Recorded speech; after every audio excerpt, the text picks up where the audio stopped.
Movie की शुरुआत में हम पांडवों का जंगल देखते हैं, जहां पर हम नेत्र को देखते हैं जो कि शिकार कर रही होती है। फिर हमें जाक और नेत्र को दिखाया जाता है जिसका एक बच्चा होता है और सभी नावी के लोग उनके बेटे के जन्म का जश्न मना रहे होते हैं। फिर हम जाक के परिवार को देखते हैं जिसके 4 बच्चे होते हैं और जाक उन बच्चों के साथ खेल रहा होता है।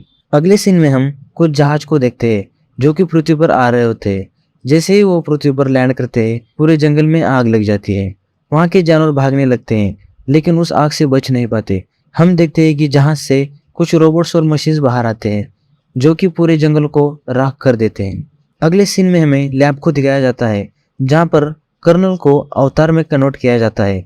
बाद में हमें स्पेसशिप को दिखाया जाता है जिसमें कर्नल बताता है कि हम अब नावी के लोगों को सबक सिखाएंगे क्योंकि अब हम उनके जैसे ही बन चुके हैं। हम हालूलूज पहाड़ को देखते हैं जहाँ पर कर्नल की आर्मी जहाज लेकर पहाड़ी की तरफ आते हैं। वो जंगल में गन्स लेकर उतरते हैं, आर्मी वाले बच्चों को पकड़ते हैं। उन बच्चों में हम स्पाइडर को भी देखते हैं। उन बच्चों को बचाने के लिए वहाँ पे नेत्री और जाक आते हैं। वो सभी को बचाते हैं लेकिन कर्नल के आदमी स्पाइडर को ले जाते हैं।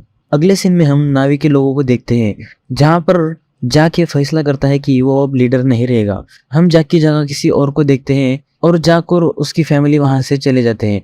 फिर जाक और नेत्री किसी और आइलैंड में जाते हैं। उस आइलैंड के लोग उन्हें घेर लेते हैं और तभी वहाँ तोनोवारी आता है जो कि वहाँ का मुखिया होता है। जाक उन लोगों को बताता है कि हमें यहाँ पर रहने के लिए जगह चाहिए। तभी तोनोवारी की पत्नी रोनल बोलती है कि तुम यहाँ के नहीं हो, तुम्हारा खून शैतान का खून है, हम इन्हें यहाँ नहीं रहने दे सकते। लेकिन जाक बोलता है कि हमें कोई जंग नहीं चाहिए, मुझे बस अपने परिवार को सुरक्षित रखना है। तोनोवारी वहाँ उन्हें रहने देता है। फिर हम जाक की बेटी कीरी को देखते हैं जिसे वहाँ के लड़के छेड़ रहे होते हैं।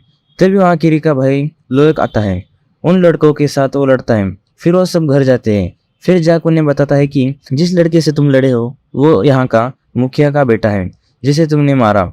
जाक लोयक को बोलता है जाओ उसे माफी मांगो। लोयक फिर रेक्सो से माफी मांगता है और समुद्र में घूमने जाता है और वो सभी लोयक को बेवकूफ बनाते हैं और उसे वहीं छोड़कर चले आते हैं। जब वो लड़के लोयक को छोड़कर चले जाते हैं तभी वो दूसरे क्रिएचर को मारते हैं ताकि बड़ा क्रिएचर आके उसे मार डाले। फिर वहां पे बड़ा क्रिएचर आता है और लोयक पर अटैक कर देता है लेकिन लोयक जैसे तैसे बच जाता है और देखता है कि उस क्रिएचर के पंख पर एक रॉड है और उसे वो निकालता है। दोस्त बन जाते हैं और वो क्रिएचर के साथ समुद्र की सवारी कर लेता है। फिर लोयक वापस घर आता है। अगले दिन हम लोयक को फिर से उस क्रिएचर के साथ देखते हैं। उस क्रिएचर का नाम पाइकन होता है। फिर लोयक उसकी सवारी करता है। पाइकन के साथ उसकी अच्छी खासी दोस्ती हो जाती है। फिर हम सभी बच्चों को देखते हैं जो स्पिरिट ट्री के पास जाते हैं। कीरी स्पिरिट ट्री के साथ जुड़ जाती है। वो ग्रेस से मिलती है। कीरी ग्रेस से पूछती है कि मेरे पिता कौन थे। तभी कीरी तड़पने लगती है। बाकी के बच्चे उसे समुद्र से बाहर ले आते हैं। रोनल उसका इलाज करती है और कीरी ठीक हो जाती है। अगले सीन में हम देखते हैं कि कुछ जहाज आइलैंड की ओर आ रहे होते हैं। वो जहाज कर्नल के होते हैं। कर्नल तनोरी और रोनल को एक जाक की फोटो दिखाता है और पूछता है कि ये कहाँ है। वो दोनों नहीं बताते। कर्नल के आदमी उनका घर जलाते हैं और वहां से चले जाते हैं। फिर हम सीरिया और लोयक को देखते हैं। सीरिया बोलती है कि आज कुछ अलग हुआ है। तुलकुल ने आज एक जंगलवासी को चुना और बोलती है कि मुझे तुम पे बहुत गर्व है। बाद में हम कर्नल को देखते हैं जो अपने आदमी और जहाजों को लेकर क्रिएचर का शिकार करने आता है।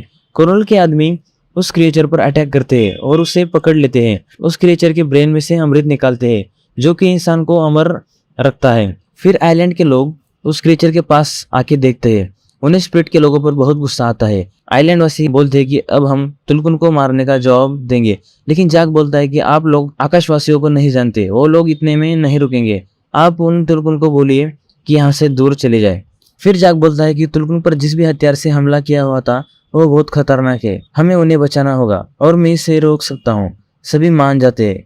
आगे हम सभी बच्चों को उस क्रिएचर के पास देखते हैं। तभी वहाँ कर्नल आता है। फिर वो बच्चे कर्नल को देख के नीचे पानी में जाते हैं। फिर कर्नल के आदमी सबमरीन लेके नीचे जाते हैं और उन बच्चों को पकड़ लेते हैं। आगे हम आइलैंड के लोगों को देखते हैं जो कि युद्ध के लिए तैयार हुए होते हैं। तभी पानी में से क्रिएचर आता है और जहाजों पर अटैक करने लगता है। सभी एक दूसरे पर अटैक करते हैं। नीचे पानी में कीरी स्पिरिट ट्रू को हैंडल करती है, जहाजों को गिराती है। तभी हम देखते हैं कि नित्यम जख्मी होता है और उसकी जान जाती है। फिर हम जाक और लोयक को देखते हैं जो कि जहाज पर चुपचाप आते हैं। जाक जहाज पर बॉम्ब लगाता है और धमाका करता है। नेत्री और जाक एक एक करके सबको मौत के घाट उतारते हैं लेकिन कर्नल किरी के गले पर चाकू रखता है। कर्नल जैक अपने हथियार को नीचे डालने के लिए बोलता है। तभी वहां स्पाइडर आता है और कर्नल को रोकने की कोशिश करता है, लेकिन नेत्री पीछे से आकर स्पाइडर के गले पर अपना चाकू रखती है और बोलती है किरो को छोड़ दो वरना स्पाइडर का गला काट दूंगी। कर्नल बोलता है ये मेरा लड़का नहीं है, मुझे इसकी कोई परवाह नहीं है। नेत्री गुस्से में स्पाइडर पर वार करने ही वाली होती है कि कर्नल उसे रोकता है और किरी को छोड़ देता है। देखते हैं कि सभी जहाज डूबने लगते हैं। जैक और कर्नल लड़ाई कर रहे होते हैं। जहाज पानी के अंदर डूब जाता है। जैक कर्नल का गला दबा के उसे मार डालता है। फिर हम देखते हैं कि किरी वहां पर जुगनू को लाती है, सब नीचे दिखाई दे। फिर सभी पानी के बाहर आ जाते हैं। स्पाइडर कर्नल को पानी से बाहर ले आता है। हम देखते हैं कि कर्नल अभी तक जिंदा होता है। कर्नल स्पाइडर से बोलता है कि चलो यहाँ से निकलते हैं, लेकिन स्पाइडर नहीं जाता और पानी में कूद जाता है और जैक की फैमिली के पास जाता है। जैक तोनोवारी को बोलता है कि कल मैं और मेरा परिवार यहाँ से बहुत दूर जाएंगे। तभी तोनोवारी बोलता है कि तुम्हारा बेटा हमारे पूर्वजों के साथ है, अब तुम मत कहना हो, अब तुम भी यहाँ के वासी हो।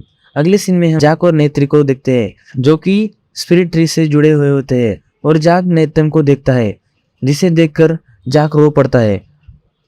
और हम देखते हैं कि इस फिल्म का यहीं पर अंत हो जाता है। धन्यवाद।